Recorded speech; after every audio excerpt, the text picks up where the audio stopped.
Recovery Daily Podcast. I'm your host, Rachel Abbasi. I'm a grateful recovering alcoholic and stroke survivor. And today I wanted to talk a bit about connection. I wanted to talk about what sharing my experiences has done for me over the years. How I felt for so long that I, what I was thinking and feeling was something that nobody else would understand, that I completely started to really close myself off and wrap a wall around myself so that um I wasn't misunderstood. I guess it was a way of protecting myself from somebody telling me that I was ridiculous or stupid or I didn't make any sense or, I did have some experience with being told that I was ridiculous, in my lifetime. And, it, when somebody tells you that, it just even once, it seems to like stick. It seems to adjust my own self-talk. And I start telling myself that I'm ridiculous. Oh, nobody will understand that. Well, that sounds silly. I start questioning my own thoughts, as not that they're not real, but that they're worth sharing. So this morning we had it's Thursday, so we had a meditation meeting, and the the lead of the meeting, the chair of the meeting, whatever you want to call it, he's so amazing at playing different sounds that guide us through the meditation, whether it's birds chirping or it's a flute playing or something like that. We get a new type of sound every week, and it's really been quite enjoyable. We were just using calm, and we've moved over to having a variation of different sounds. And this morning was birds chirp. Well, he introduced it by, okay, this is going to be some birds chirping and sounds of nature. What I heard immediately was a gigantic wind chime. And what it reminded me of immediately was this therapist that I used to go see. This was, gosh, I think I was separated already. I think I was separated from my first husband. And this therapist worked out of her home. And to go into her home office, it was around the back of the house. So you walk through a gate, and then you're kind of walking through a pretty little garden. And she had this big, gigantic wind chime. And when I would walk by it and hear this like deep, resonating tone, it just calmed me. It was like, you're safe now.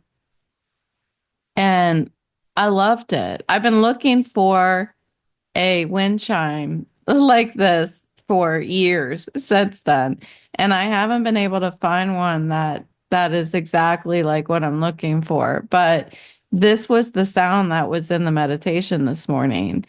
And along with this sound of this wind chime, we read from the thought for the day out of Hazelden and the Hazelden website. And that reading, what I got from it this morning was about how it it was about the power that we get from connecting with other people, from recognizing that we're not unique, from building a relationship with our higher power, our concept of our higher power, as opposed to material things. And so it was interesting because all of this pushed me right back into this period of time in my life when I was, so I had just separated from my husband. And during that time, I was really seeking something. I I was always terribly, terribly anxious. And I was looking for healing and happiness in things that had no permanence. So I remember before my husband and I separated, I would go to Walmart every week to buy food for the family. And while I was there, it was like a little mini shopping spree. I had zero financial management smarts, and I knew that by like decorating my home, it gave me a temporary sense of satisfaction. And so I was seeking something in material things. And that's what I was thinking of this morning when I heard this reading. I was looking for this healing in external things instead of instead of opening myself up. I was really closing myself up and covering myself with stuff. Um, and what I got from the reading this morning was about the opposite, about how since I was feeling so much like I was unique and nobody would understand me, um, I was closing myself up to sharing my experiences. And I'm talking about the experiences that were going on between my ears on a day-to-day basis. When I was doing things that everybody was doing, going to work, taking care of my kids, um, being married, having friends, all that stuff. Not those experiences, but what was going on between my ears, those experiences, what was going on the inside while all of this other stuff was going on the outside. So the reading this morning talked about conquering myself, how opening myself up. This is what I heard, at least. I like to say this is what I heard rather than this is what the reading was about, because somebody else might read the same reading and get something different from it. So, what I heard from it was how opening myself up and sharing my experiences between my ears with other people, it allowed me to conquer myself, conquer that anxiety and fear that was going on in there. Um, that symbol of that wind chime this morning to me is just like how that the wind chime was so big that when it rang, it resonated for a really, really long time. And that's what I got from the reading this morning, which is about how opening myself up and connecting with other people and my higher power, that's what resonates for a long time.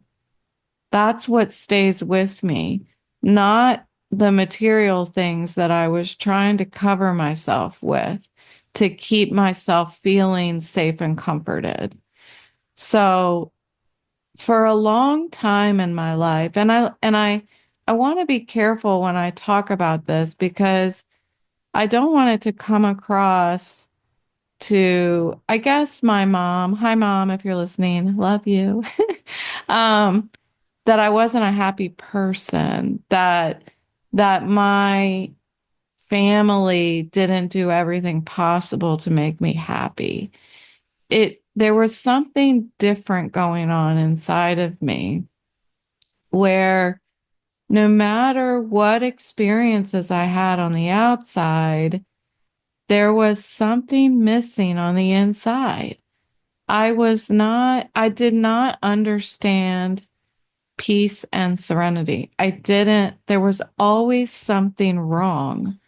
Um, and I used to feel like looking from the in, like from the inside looking out, I saw other people doing the same thing I was doing, going to work, having a family. Um, but they looked fulfilled and happy. And that's not how I felt on the inside. And over time, I started to keep that to myself. The more that I started drinking over it, the more that I kept it to myself. And the only outlet that I allowed myself to have was on paper when I wrote my poems. And I packed those poems away. Not that somebody wouldn't have been able to find them if they wanted to, but I I kept them close hold because they seemed like somebody would think I was weird. Um, Somebody would think that I was too emotional.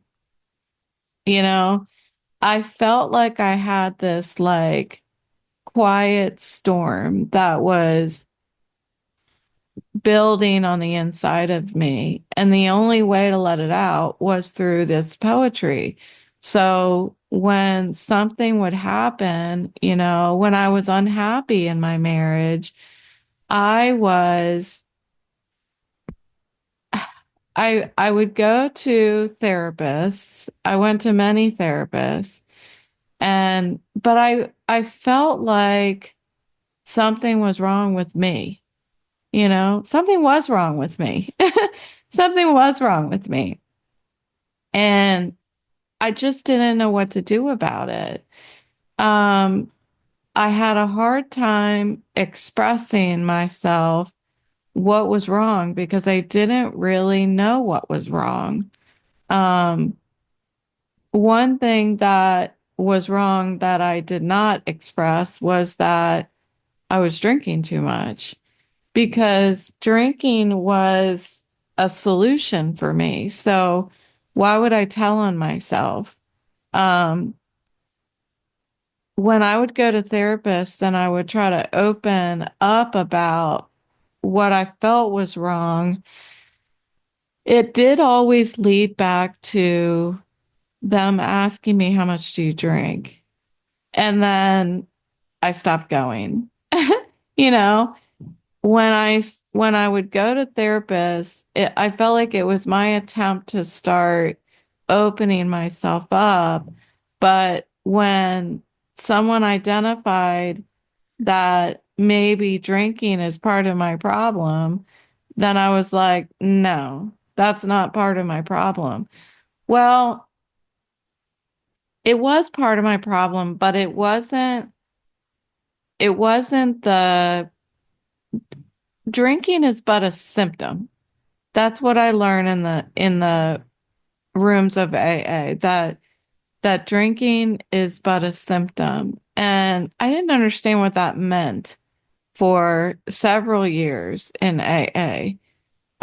But as I talk about this episode in particular, it makes sense to me that what was happening inside of me was an illness.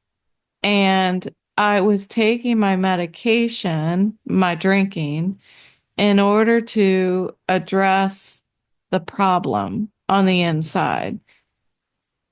Over time, it didn't matter what my story was. It didn't matter what was going on externally because internally, I continued to be sick. Um,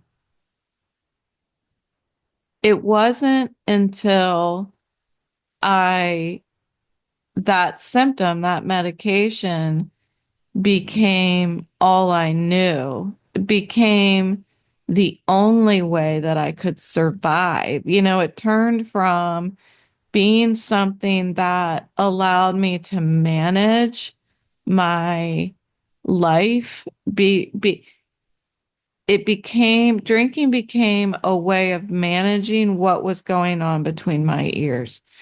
It became a way of managing my inner experiences until it started to affect my outer experiences, that I started to becoming so reliant on alcohol and addicted to alcohol that I could not even function externally, that I had to stop. There was no other way. I was not conquering myself. Alcohol was conquering me. And when I finally reached this point of I can't function with it and I can't function without it, I had to get help. And I wish I could bottle that thing that helped me make that decision. Um, the best I can do is try to explain it and help that it resonates with somebody else who might be at that same point of, I can't live with alcohol. I can't live without alcohol. Um, it was winning. It was really winning the war that was going on inside my head. And when that was stripped away from me in detox, and I kept showing up to my sobriety meetings and I kept taking the suggestions, no matter how much I didn't want to do it. I turned off my wanter and I just took the suggestions, every suggestion that was given to me. I started seeing an addiction therapist instead of just a regular old therapist because I was owning up to the fact that this symptom of my illness is something that has gone out of control and I need help to manage it. I need somebody to talk to that understands the crazy that's going on between my ears that I've been trying to drown out. And that's what the addiction therapist specifically helped me do. She understood that, okay, she meaning me, she understood that I have an invisible illness that is anxiety, depression, but also I have alcoholism, where I've been trying to self-medicate and it has spiraled out of control. And when I was able to do that, that was opening the door to all of these things, going to AA meetings, going to my addiction therapist, helped me to open myself up, to start, gosh, being vulnerable, being really vulnerable, not just tiptoeing in, but really opening up these really terrible wounds and letting the air hit them and being honest about how I got to where I was. That opening up of myself, stripping away that wall was what allowed me to start seeing the power that is in connection with other people. And when I started to do that and hear people say, just nod their head when I say what I'm thinking and feeling, what my external experiences are making me feel on the inside. When I would see somebody nod and I would just get that slight appreciation for the insanity that I had been living in, I realized this isn't so bad. It's not so bad to talk about my experiences between my ears because I'm not the only one.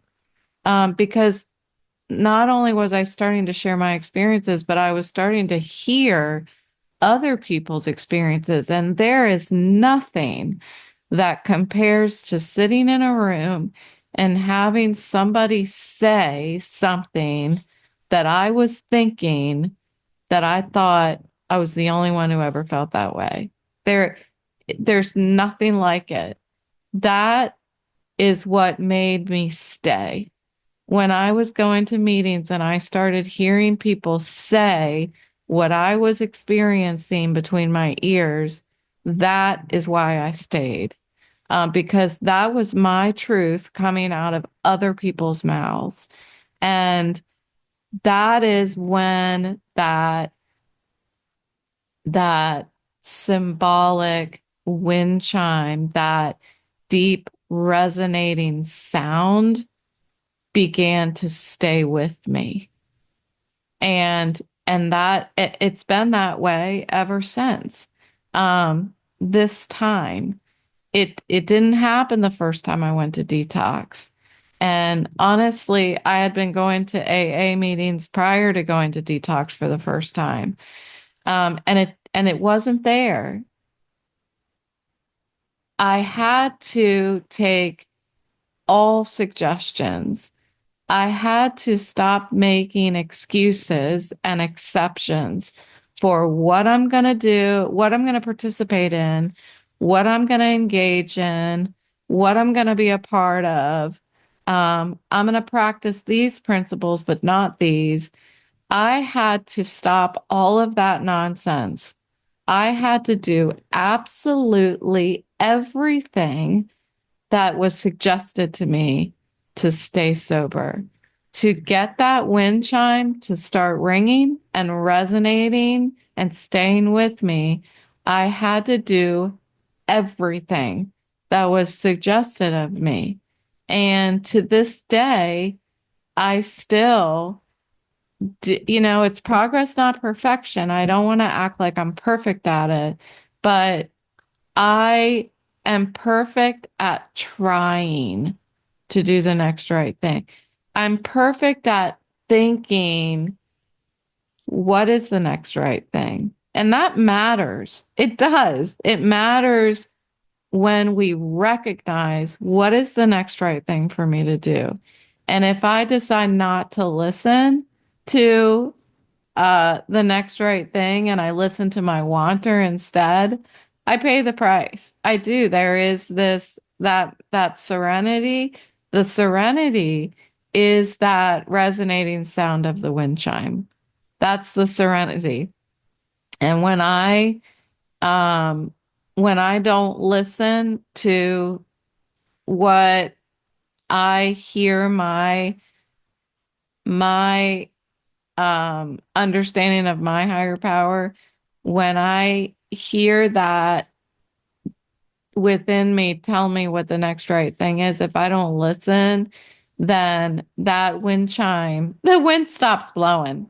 Um, and I stop addressing what's going on within me. I stop paying attention to the experiences that are going on between my ears.